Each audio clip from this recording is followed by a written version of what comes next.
예, 하나님의 말씀 시편 23편 5절 말씀입니다.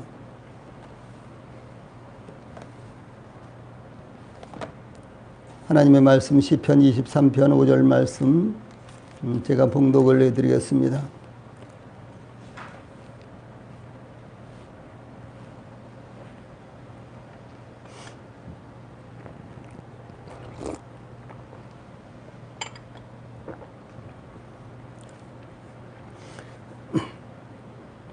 예, 하나님의 말씀 시편 23편 5절 말씀입니다. 주께서 내 원수의 목전에서 내게 상을 차려주시고 기름을 내 머리에 부으셨으니 내 잔이 넘치나이다. 아멘. 예, 우리 성도님들 모두 다 같이 한번 읽읍시다. 시작. 주께서 내 원수의 목전에서 내게 상을 차려주시고 기름을 내 머리에 부으셨으니 내 잔이 넘치나이다. 아멘.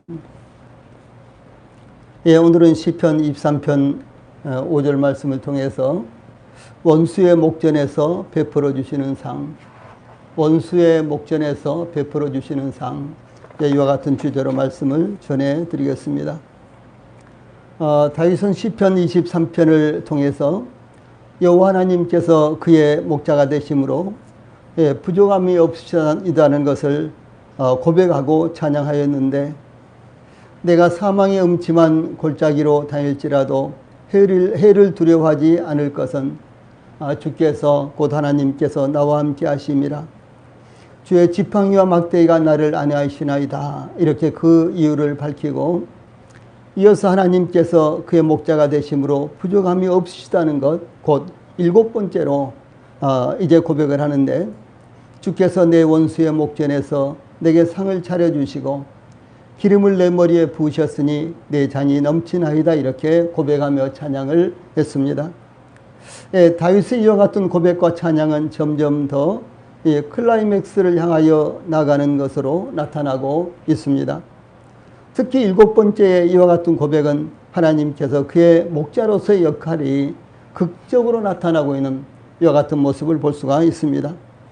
우리는 다윗의 이와 같은 놀라운 고백과 찬양이 어떤 의미인지 상고하므로 우리도 하나님께서 우리의 목자로서 어떻게 극적으로 역사하시는지 경험하는 우리들이 되기를 바랍니다. 이 본문을 통해서 제일 첫 번째로 이 상을 차려주시는 시기, 언제 상을 차려주시는가, 이제 이런 말씀이 나타나고 있습니다. 주께서 내 원수의 목전에서 내게 상을 차려주시고, 이 말씀은요, 먼저 다윗은 그의 목자가 되시는 하나님께서 언제 자신에게 상을 차려주셨는가를 밝히고 있습니다. 하나님께서 다윗에게 상을 차려주셨던 시기는 다윗의 원수의 목전, 즉 원수가 자신을 죽이려고 으르렁거리는 바로 그 앞에서 잔치상을 차려주셨다고 다윗은 고백을 하고 있습니다. 이 원수는 적을 의미하는데 자기나 집안에 해를 입혀 원한이 맺히게 된 사람이나 집단을 가리킵니다. 특히 다윗은 한 사람의 원수를 언급한 것이 아니라 수많은 원수들을 언급하고 있습니다. 또한 다윗에게 원수는 이방 나라들이라기보다는 아무런 잘못도 없었는데 그를 죽이기 위해서 10여 년 동안이나 쫓아다니는 사울 왕이나 죽을 죄를 범했지만 용서하고 받아주었던 사랑하는 아들 압살롬을 의미하기도 합니다. 또한 내 원수의 목전에서라는 말씀은 이 다윗을 괴롭히는 수많은 사람들 앞에서 하나님께서 오히려 밥상을 차려주셨다라는 것입니다. 이스라엘이 블레셋과 엘라 골짜기에서 진을 치고 대항하고 있을 때였습니다. 이 블레셋에서 거대한 장군이 나타났는데 그 키가 6규빗 한 뼘이었고 그 갑옷의 무게가 놋 5,000세겔이었고 창자루는 배틀째 같았으며 창날은 철 600세겔이나 되었다. 이렇게 증가하고 있습니다. 이 오늘날의 단위로 환산을 해본다면 그 키는 2m 83cm, 1m 83이라도 얼마나 큽니까? 그런데 이 골리앗의 키는 2m 83cm, 또 갑옷의 무게는 57.5kg, 57kg 몸무게가 이런 분들도 많이 있죠. 그런데 그 몸무게만큼만 갑옷을 입고 있었고 또 창날은 7kg이나 되었다. 그런데 그 이름이 바로 골리앗이었다라고 이렇게 증가하고 있습니다. 그때 이스라엘은 골리앗이 이스라엘의 군대를 모여가며 사람을 보내 싸우게 하라고 소리쳤지만 두려워서 감히 나설 군사가 한 사람도 없었고 모두 다 도망쳤습니다. 그러나 다윗은 손에 막대기를 가지고 시내에서 매끄러운 돌 5을 골라 자기의 목자의 도구 곧 주머니에 넣고 손에 물매를 가지고 골리앗에게로 나가면서 이 사무엘상 17장 45절에 보면 너는 칼과 창과 단창으로 내게 나오거니와 나는 만군의 여호와의 이름 곧 내가 모여가는 이스라엘 군대에 하나님의 이름으로 내게 나아가노라 이렇게 외쳤습니다. 이 하나님은 다윗이 단 하나의 물맷돌로 골리앗을 이기게 하셨는데 골리앗이 칼도 뽑아보지 못한 상태에서 창도 던져보지 못한 상황에서 골리앗을 눕혀버리고 다시 일어나지 못하게 한 내용이 나타나고 있습니다. 그야말로 하나님의 목전에서 원수를 이기고 그리고 다윗에게 상을 차려주시는 이와 같은 놀라운 모습이 나타나고 있습니다. 유다가 바벨론에서 포로 생활을 하고 있을 때 아수에로 왕은 아각 사람 하무다다의 아들 하만의 지위를 높여서 모든 대신들 위에 뒀는데 그가 대궐문을 드나들 때 모든 사람들이 그 앞에 엎드려서 경배를 했습니다. 그러나 유다인 포로 모르드게는 하만에게 꿇지도 아니하고 절하지도 않았습니다. 하만은 모르드게를 죽이기 위해서 그의 집 마당에 50규빗 높이의 나무를 세웠으며 또한 모르드게만 죽이는 것이 부족하다고 생각하여 페르시아에 있는 이 모르드게의 민족 유다인을 진멸하기 위해서 12월 13일로 날짜를 정하고 왕의 이름으로 조서를 반포를 했습니다. 그러나 하나님께서는 모르드게를 매달기 위해서 하만의 집 마당에 세운 50규빗이나 되는 높이의 나무, 그러니까 약 25m나 되는 이와 같은 나무에 오히려 하만을 매달았으며 그의 10아들까지 나무에 매달았습니다. 뿐만 아니라 페르시아에 거주하는 모든 유다인들을 진멸하기 위해서 정한 바로 그날 12월 13일 날 바로 그 날에 유다인들의 대적들을 도성수산에서만 800명이나 처치했고 또 뿐만 아니라 바사 전 지역에서 7만 5천 명을 진멸하도록 이렇게 했습니다. 하나님께서 하나님의 백성 유다인들과 모르드게의 목전에서 그들의 원수들을 진멸시킴으로 상을 차려주셨다라고 하는 것입니다. 다시 말해서 하나님의 목전에서 유다인들과 모르드게가 그의 원수들을 진멸시키게 하심으로 상을 차려주셨다라고 하는 사실입니다. 또 뿐만 아니라 북왕국 이스라엘의 왕 아합이 시돈 사람의 왕 엣발의 딸 이세벨을 아내로 삼고 북왕국 온 천지에 바알과 아세라를 세웠습니다. 그때 하나님께서 선지자 엘리야를 통해서 3년 6개월 동안 비가 내리지 않게 하심으로 북왕국 이스라엘은 하나님으로부터 죽음에 이르는 징계를 받았습니다. 엘리야는 아합 왕에게 이세벨의 상에서 먹고 있는 바알과 아세라 선지자 850명과 하나님의 선지자 오직 자기 자신 한 사람과 이 갈멜산에서 대결하자고 제안을 했습니다. 그러니까 850대 1의 이와 같은 결투를 하게 된 것입니다. 이 바알과 여호와께 각각 제사를 드리되 응답하는 신이 참 하나님이신 것을 증명하자. 그래서 무엇이 과연 참 하나님인지 그것을 증명하자. 이것이 바로 이 대결의 내용이었습니다. 그런데 이 대결은 이 생명을 담보로 하는 대결이었습니다. 바알의 선지자들은 아침부터 낮까지 바알이여 우리에게 응답하소서, 바알이여 우리에게 응답하소서 이렇게 크게 부르며 이 바알의 제단 주위에서 뛰놀았지만 응답하지 않았습니다. 이 나중에는 칼과 창으로 온몸을 자해까지 하면서 정오가 지나서 저녁 소재 드릴 때까지, 그러니까 결국은 아침부터 저녁 소재 드릴 때까지 미친 듯이 바알을 불렀지만 아무 소리도 없고 응답하는 자나 돌아보는 자도 아무도 없었다. 이렇게 증가하고 있습니다. 그때 엘리야는 무너진 여호와의 제단을 쌓고 이 송아지의 각을 떠서 이 제단 위에 올려놓고 이 소제 드릴 때쯤에 아브라함과 이삭과 이스라엘의 하나님 여호와여, 주께서 이스라엘 중에서 하나님이신 것과 내가 주의 종인 것과 내가 주의 말씀대로 이 모든 일을 행하는 것을 오늘 알게 하옵소서. 여호와여, 내게 응답하옵소서. 내게 응답하옵소서. 이 백성에게 주 여호와는 하나님이신 것과 주는 그들의 마음을 돌이키심을 알게 하옵소서. 이렇게 기도하자 여호와의 불이 하늘에서 내려와서 번제물과 그 모든 것을 순간적으로 태워버렸습니다. 그때까지 구경하던 백성들은 엎드려서 여호와 그는 하나님이시로다, 여호와 그는 하나님이시로다 이렇게 부르짖었습니다. 그때 엘리야는 바알의 선지자를 한 사람도 도망치지 못하게 잡아서 기손 수인으로 끌고 가서 모두 다 죽였습니다. 그야말로 하나님께서 이 원수의 목전에서 잔치상을 차려주신 놀라운 이와 같은 사례였습니다. 이 성경에서 이와 같이 원수의 목전에 상을 차려주셨던 사례는 이루 헤아릴 수가 없이 다양하게 기록되어 있습니다. 특별히 주 예수님의 경우는 하나님께서 매 사건마다 이 대적자들 앞에서 상을 차려주시는 역사가 이어진 이와 같은 것을 볼 수가 있는 것입니다. 그러므로 하나님은 지금도 원수의 목전에서 상을 차려주십니다. 가장 위급한 순간 우리를 도우시는 분은 바로 하나님이십니다. 가장 중요한 순간 우리의 위로자가 되시며 도움이 되시는 분도 여전히 변함없는 하나님이시라는 사실을 사랑하는 우리 모든 성도들이 믿음 가운데 가지시기를 바랍니다. 두 번째로 그러면은 이 상을 차려주신다라고 하는 그런 의미는 무엇일까요?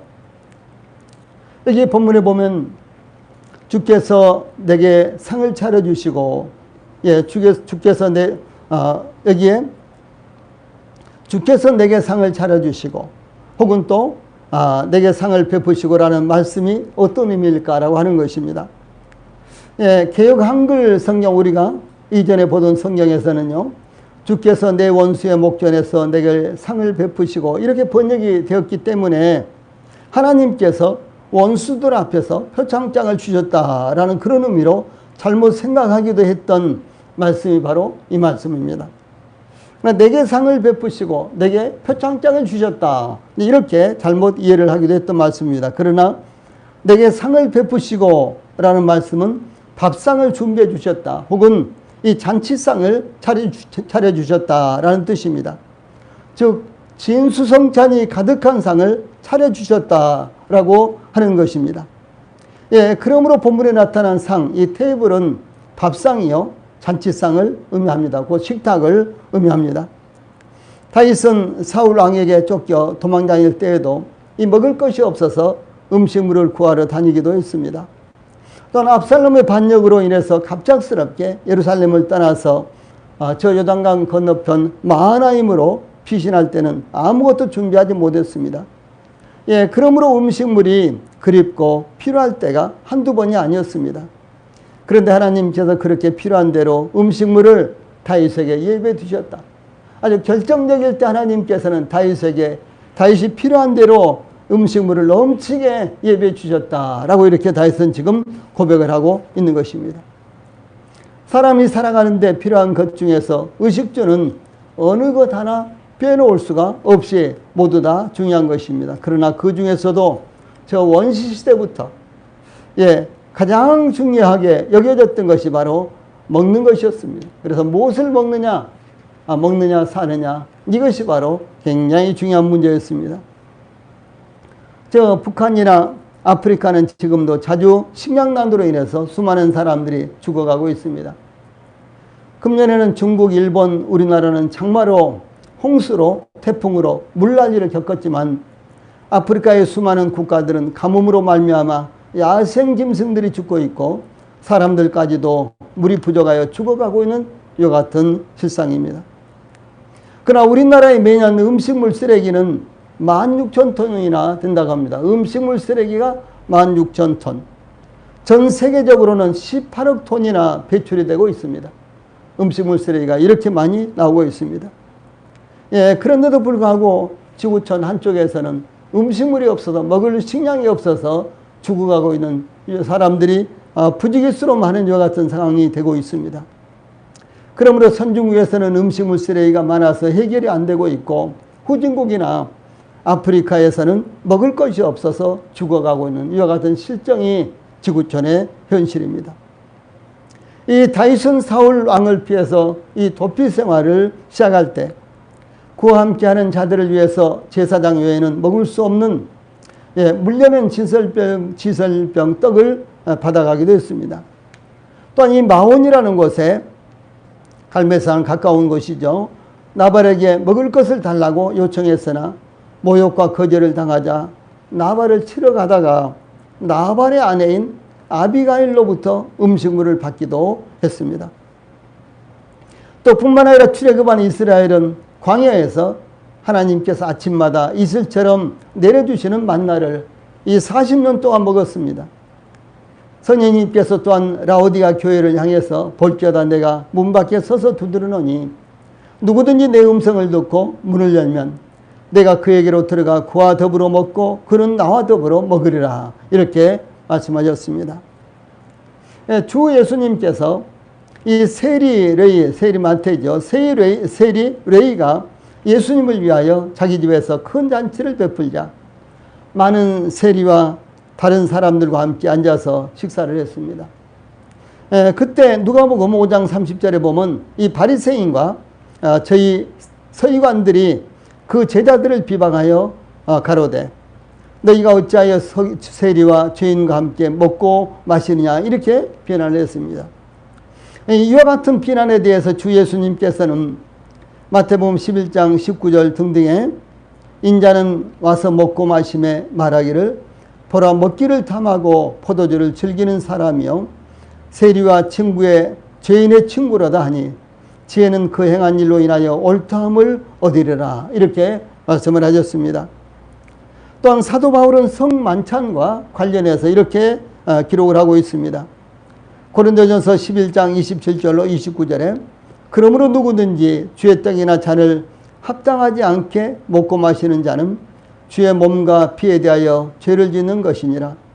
사람이 자기를 살피고 그 후에야 이 떡을 먹고 이 잔을 마실지니 주의 몸을 분별하지 못하고 먹고 마시는 자는 자기의 죄를 먹고 마시는 것이니라. 이렇게 교훈을 했습니다. 제가 이와 같이 여러 사례들을 이제 말씀을 전해드리는 것, 구약시대에 있었던 것이나 혹은 주 예수님 당시 혹은 또 성만찬 이와 같은 내용까지 말씀을 드리는 것은 이와 같이 먹고 마시는 문제는 단지 굶주림을 해결하기 위한 것을 넘어서서 음식을 베푸는 것과 함께 앉아서 음식을 먹는 것은 이 교제 관계에 있다라고 하는 것을 의미를 한다는 것을 말씀을 드리고자 하는 것입니다. 그러므로 주 예수님께서는 세상에서 소외되고 이 죄인으로 낙인 찍힌 사람들과 함께 앉아서 음식을 먹음으로 그들을 친구로 받으신 것을 알 수가 있습니다. 이와 같이 원수의 목전에서 우리에게 상을 차려주시고 이와 같은 말씀의 내용은 우리가 죄인이라는 것을 깨닫게 되었을 때 또한 우리가 구원받아 하나님의 자녀가 되었을 때 하나님께서는 우리를 함께 음식을 먹을 교제의 대상으로 받아주신다는 것을 의미를 합니다. 이것은 참 놀라운 것입니다. 우리 성도들이 서로 이제 마음을 열어놓고 주님 안에서 교제한다는 것도 참 놀랍고 귀한 일이지 않습니까? 그런데 하나님께서 우리를 하나님과 교제할 수 있는 교제의 대상으로 부르시고 또 교제하기를 원하신다라는 사실이 얼마나 중요한 것입니까? 그러므로 우리는 항상 주님의 상에서 주님과 함께 하는 자들이 되어야 할 것입니다. 이제 본문을 통해서 세 번째로 원수의 목전에 있는 상의 상징적인 의미가 무엇인가? 다시 말해서 주께서 내 원수의 목전에서 내게 상을 차려주시고 그랬는데 이 상을 차려주시고 라는 이 말씀의 이 상징적인 의미가 무엇인가? 이와 같은 부분에 대해서 살펴보도록 하겠습니다. 다윗은 주께서 내 원수의 목전에서 내게 상을 차려주시고 라고 고백하며 찬양함으로 하나님께서 그의 목자로서 부족함이 없으시다는 것을 증거했습니다. 우리 주님은 천지의 주제이시여 만왕의 왕으로서 부정함이 없으십니다. 예, 주 예수님은 공중의 새들과 들에 핀 이름 모를 한 송이 꽃까지도 먹이시고 입히시는 분이십니다. 예, 더 나아가서 우리에게 잔치상을 산의 진미로 풍성하게 차려주시되 원수의 목전에서 베푸시는 분이 바로 하나님이시요 주 예수님이십니다. 예, 그러므로 주님은 다윗에게 부족함이 없으신 목자여 우리들에게도 부족함이 없으신 목자라는 사실을 여기서 밝히고 있는 것입니다. 이제 우리는 내게 상을 차려주시고 라는 말씀의 상징적인 의미를 놓쳐서는 안 될 것입니다. 이 상이라는 것은 테이블, 밥상, 식탁 이런 의미인데요. 이것이 상징하는 것은 하나님의 말씀이 베풀어지는 것을 의미하는 것입니다. 이것은 영혼의 식탁, 즉 하나님의 말씀의 식탁을 의미하기 때문에 그렇습니다. 예, 영혼의 식탁, 바로 하나님의 말씀이 베풀어지는 하나님의 말씀의 식탁, 이것을 의미하는 것입니다. 모세가 이스라엘 백성들을 출애굽 때부터 모압 평지에 도착할 때까지 인도하고 예, 하나님의 부르심을 받아서 이스라엘 곁을 떠나면서 신명기 8장 3절에서는 이렇게 기록하고 있습니다. 너를 낮추시며 너로 줄이게 하시며 또 너도 알지 못하며 내 열조도 알지 못하던 만나를 내게 먹이신 것은 사람이 떡으로만 사는 것이 아니요 여호와 입에서 나오는 모든 말씀으로 사는 줄을 너도 알게 하려 함이니라. 이렇게 증거했습니다. 무슨 말씀인고는 이스라엘 백성들이 출애굽할 때 광야에서 그들이 만나를 먹을 것을 상상도 하지 못했다는 것이죠. 예, 실제로 하나님께서 이스라엘 백성들이 수경하는 그 지역에 온 들에 이 만나를 수북하게 이렇게 내려주셨을 때 이스라엘 백성들은 이것이 뭔지 몰랐어요. 그래서 이게 뭐야? 이게 뭐지? 이것이 뭐야? 예, 그것이 바로 만나예요. 만나라는 말이에요. 만나라는 말의 의미는 이것이 무엇이냐 그런 뜻이거든요. 그래서 모든 이스라엘 백성들이 이구동성으로 이게 뭐냐? 이게 뭐지? 이렇게 한 것이 소위 만나게 됐다는 것이죠. 예, 곧 만나 이러다 보니까 그것이 이름이 돼버린 거예요. 예, 그러다 보니까 이름이 된 것들이 있죠. 그런데 만나가 바로 그렇게 됐습니다. 예, 이것은 이스라엘 백성들이 40년 동안 광야에서 만나를 먹었는데, 예, 그 이스라엘 백성들이 하나님께서 이와 같은 양식을 그들에게 공급해 주실 것을 상상도 하지 못했다는 것이죠. 그러면 이것은 무엇을 의미하는 것입니까? 이것은 바로 이스라엘 백성들이 오직 하나님만을 의지했을 때 하나님께서 필요한 것들을 공급해 주시고 심지어 원수의 목전에서도 상을 차려주실 수 있는 분이시다라는 사실을 증명을 하고 있는 것입니다.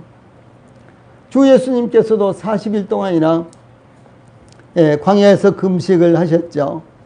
그때 마귀가 나타나서 마태복음 4장 3절에 보면 내가 만일 하나님의 아들이거든 명하여 이 돌들로 떡덩이가 되게 하라. 예, 이렇게 시험할 때 주 예수님께서는 이렇게 대답했어요. 사람이 떡으로만 살 것이 아니요 하나님의 입으로부터 나오는 모든 말씀으로 살 것이니라. 이렇게 대답을 하셨습니다. 이것은 조금 전에 우리가 살펴본 신명기 8장 3절에 있는 말씀을 주 예수님께서 그대로 인용하셔서 대답을 하시고 마귀를 물리치신 것을 볼 수가 있는 것입니다. 또 뿐만 아니라 시편 기자도 시편 119편에서 105절, 106절, 107절에서 주의 말씀은 내 발의 등이요 내 길의 빛이니이다. 주의 의로운 규례들을 지키기로 맹세하고 굳게 정하였나이다. 나의 고난이 매우 심하오니 여호와여 주의 말씀대로 나를 살아가게 하소서. 이렇게 증거를 했습니다. 주의 말씀이 내 발의 등이요 내 길의 빛이니이다. 무엇을 우리는 빛으로 삼고 세상의 인생의 길을 살아가고 있습니까? 또 세상에서도 우리가 분별할 수 없는 것들, 판단할 수 없는 것들, 어떻게 해야 될지 모르는 이와 같은 일들이 일어났을 때 우리가 어떻게 결정을 합니까? 바로 여기에 시편 기자는 주의 말씀은 내 발의 등이요 내 길에 빛입니다 라고 이렇게 이제 고백을 한 것입니다. 예, 다음에는 시편 19편, 다 성경 가지고 계시죠? 한번 살펴봅시다. 시편 19편 7절부터 11절 말씀까지 제가 먼저 봉독을 해드리겠습니다.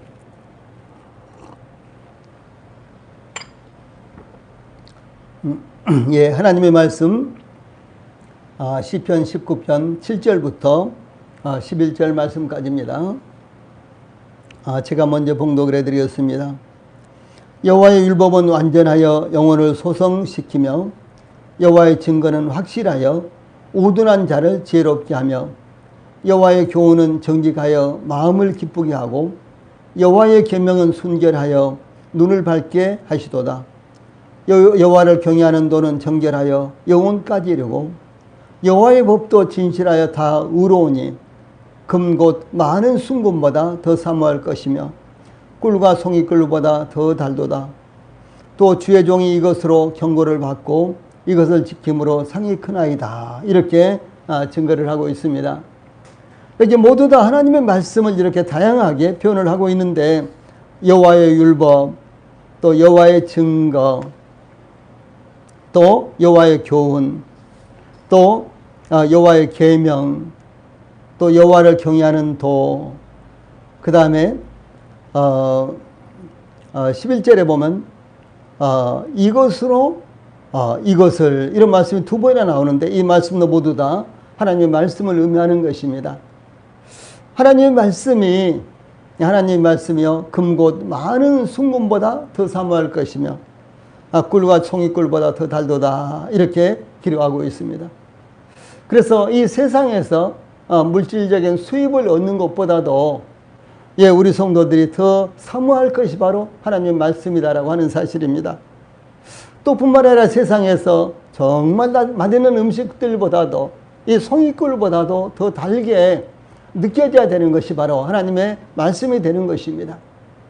그러므로 사랑하는 우리 모든 성도들이 이 하나님의 말씀의 가치를 확실하게 알고 하나님의 말씀을 굳건하게 붙드심으로 말미암아 하나님 말씀이 우리 성도들에게 그 어떤 것을 얻는 것보다도 더 중요하게 여겨지고 또 그 어떤 것을 섭취하는 것보다도 더 달고 맛있고 영양가가 있는 것으로 받아들여지기를 바랍니다. 이와 같이 하나님의 말씀의 밥상에서 하나님의 말씀을 받는 것이 얼마나 중요한 것인가는 더 이상 말할 필요조차 없는 것입니다. 그러므로 이제 하나님의 말씀의 상을 어떻게 받을까에 대해서 제가 몇 가지로 설명을 해드리겠습니다. 그러니까 하나님의 말씀의 상을 우리가 어떻게 받을 것인가. 이스라엘 백성들이 애굽을 떠난 지 한 달이 지났을 때 이 광야의 신광야라는 곳에 이르렀는데 이스라엘의 온 회중이 모세 아론을 원망하면서 그리고 대항하면서 이렇게 소리쳤습니다. 출애굽기 16장 3절에 보면 우리가 애굽 땅에서 고기 가마 곁에 앉아 있을 때와 떡을 배불리 먹던 때에 여호와의 손에 죽었더라면 좋았을 것을 너희가 이 광야로 우리를 인도해내어 이 온 회중이 죽여 죽게 하는도다. 이렇게 모세와 아론에 대해서 원망을 했습니다. 그때 하나님께서 모세에게 출애굽기 16장 4절과 5절 말씀에 보면은 보라 내가 너희를 위하여 하늘에서 양식을 비같이 내리리니 백성이 나가서 일용할 것을 날마다 거둘 것이라. 이같이 하여 그들이 내 율법을 준행하나 아니하나 내가 시험하리라. 여섯째 날에는 그 다음 날이 이제 안식일이죠. 그러니까 안식일 전날 말입니다. 안식일 전날에는 그들이 그 거둔 것을 준비할지니 날마다 거두던 것에 갑절이 되리라. 이렇게 말씀을 하셨습니다. 이 말씀을 통해서 우리가 몇 가지로 하나님의 말씀을 우리가 어떻게 사모해야 되는가. 이런 부분에 대해서 상고를 하겠습니다. 제일 첫 번째로 하나님께서 하늘에서 비같이 내려주시는 양식이 바로 만나였습니다. 하나님께서는 지금도 풍성하게 영적인 양식을 내려주시는 것입니다. 만나는 희고 진주처럼 윤기가 났습니다. 백성들은 그것을 고도다가 굽거나 삶기도 해서 빵을 만들거나 과자를 만들었는데 꿀을 섞은 과자 맛이었다라고 출애굽기 16장 31절에 증가하고 있습니다. 이와 같이 하나님께서 주시는 영적인 양식은 하나님의 영적인 양식인 하나님의 말씀은 하나님께서 하늘로부터 풍성하게 한량없이 비처럼 내려주시는 이와 같은 양식입니다. 예, 그러므로 하나님의 말씀이 없어서 하나님의 말씀을 섭취하지 못한다든가 얻지 못한다는 그런 사례는 있을 수가 없는 것입니다. 예, 단지 우리 하나님의 말씀을 얻기를 원하지 않고 예, 하나님의 말씀을 받기를 원하지 않기 때문에 바로 생긴 것이 말씀의 결핍이 되는 것입니다. 예, 그러므로 하나님의 말씀을 한번 읽고 그치는 것이 아니라 음식을 만들듯이 하나님의 말씀을 깊이 묵상하여 영적인 깊은 뜻을 찾아내야 한다라고 하는 사실입니다. 요즘 우리 카페에 하나님의 말씀이 2번이나 이렇게 올라왔어요. 아주 굉장히 그 말씀을 읽으면서 감동이 되었습니다. 이와 같이 하나님 말씀을 우리 성도들이 깊이 묵상하고 그리고 그 깨달아지고 축복이 되었던 부분을 서로 나누고 이렇게 한다면은 2번, 2중, 3중으로 하나님 말씀 묵상하게 되고 또 되새김하게 되겠죠. 예, 두 번째로는 백성들은 그날 필요한 양식을 날마다 거둬야 했다라고 하는 사실입니다. 보통 봄에 씨를 뿌리고 가을에 거둬서 뭐 1년 내내 먹고 산다든가 일반적으로 양식은 그렇죠. 그런데 만나는 매일같이 거둬야 되는 거예요. 아침마다 거둬야 되는 것입니다. 예, 특히 만나는 해가 뜨면 사라져버리기 때문에 해가 뜨기 전에 거둬야 하는 것입니다. 우리 성도들 참 피곤한 세상을 살고 있죠. 매일같이 출근을 하다 보면은 비좁은 지하철에서 혹은 또 그냥 막 뛰어다니면서 지하철 놓치지 않으려고 이렇게 한다든가 버스를 탄다든가 이렇게 하고 계시죠. 그러다가 이제 모처럼 이제 휴일이 되면은 9시까지나 10시까지나 그래서 아침과 점심을 함께 아점으로 먹고 이렇게도 하시죠. 그런데 이렇게 해서는 하나님의 말씀을 받기가 어렵다는 사실이죠. 다시 말해서 이스라엘 백성들이 만약에 이렇게 한다면은 한 사람도 만나를 먹을 수가 없었어요. 왜냐하면은 이 만나를 풍성하게 하나님께서 내려주시지만은 해가 뜨면 사라져버리고 말았어요. 그러니까 해가 뜨기 전에 만나를 이제 거둬들여야지만 만나를 얻을 수가 있었다는 것이죠. 예, 그러므로 이스라엘 백성들이 만나를 거두는 시간을 놓치지 않아야 했듯이 우리 성도들도 영적 양식을 거둬야 하는 시간을 놓쳐서는 안 될 것입니다. 세 번째로 이 만일 만나를 하루에 많이 거뒀다가 이튿날까지 사용하려고 보관하여 두었을 때는 이 벌레가 생기고 썩어서 이 사용할 수가 없게 되고 말았습니다.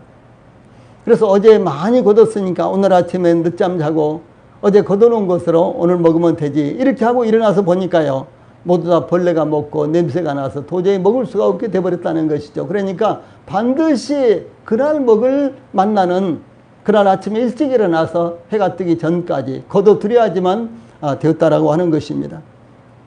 하나님께서 이 만나를 하늘에서 마침 비가 내리듯이 풍성하게 이스라엘 백성들이 머물고 있는 온 지경 사방에 풍성하게 내려주셨습니다. 그런데도 불구하고 해가 뜨면 모두 다 사라져 버렸습니다.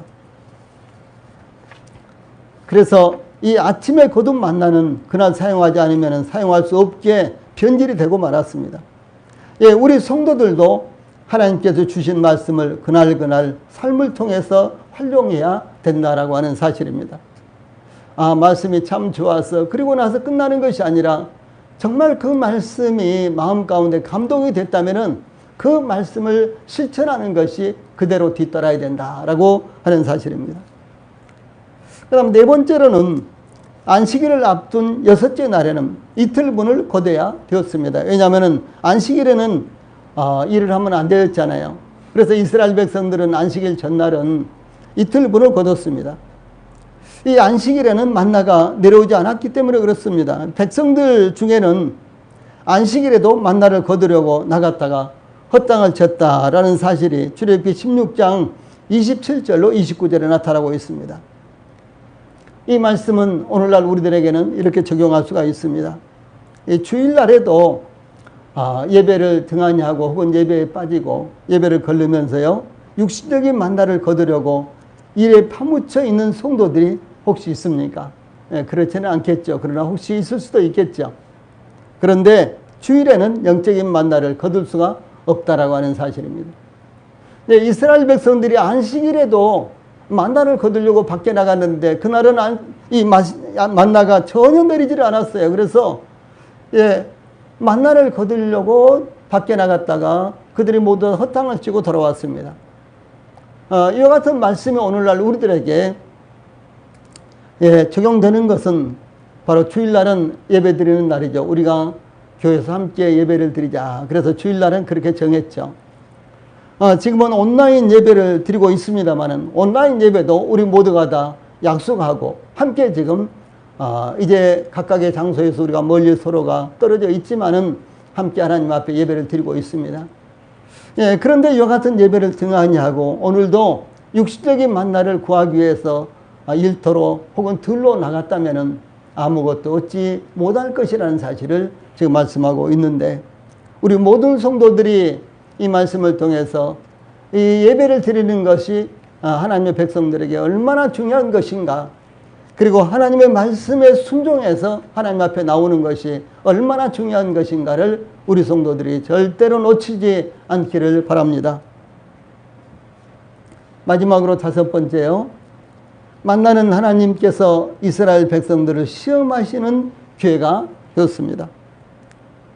출애굽기 16장 4절에 하나님께서 이 만나를 내려주실 때 이렇게 말씀하셨어요. 보라, 내가 너희를 위하여 하늘에서 양식을 비같이 내리리니 백성이 나가서 일용할 것을 날마다 거둘 것이라.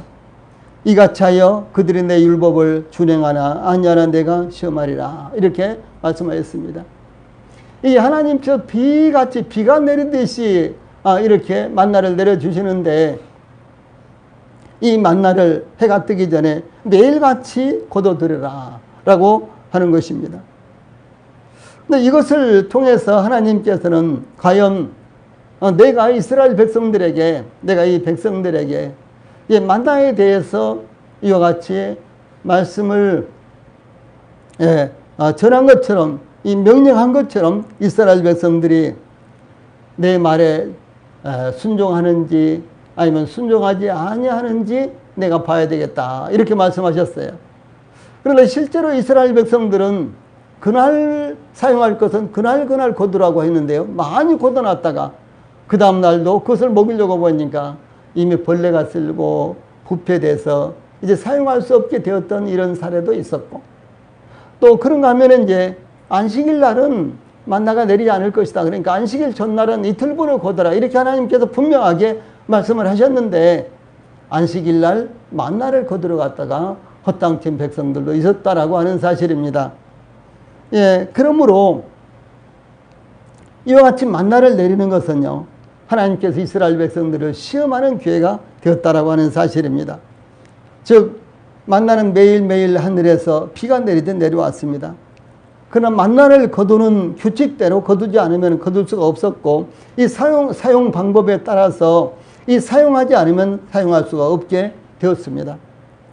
이것은 하나님의 말씀을 받았을 때 우리에게 어떻게 하나님의 말씀의 열매가 열려야 하는가에 대한 교훈을 말씀하고 있는 것입니다. 그러므로 사랑하는 우리 성도들이 하늘에서 비처럼 내리는 영적인 만나, 바로 하나님의 말씀을 풍성하게 받고 그 말씀을 마음에 받고 그 말씀을 따라서 순종함으로 말미암아 풍성한 열매가 우리 성도들에게 주렁주렁 맺히기를 간절히 축복합니다. 찬송 부르시겠습니다.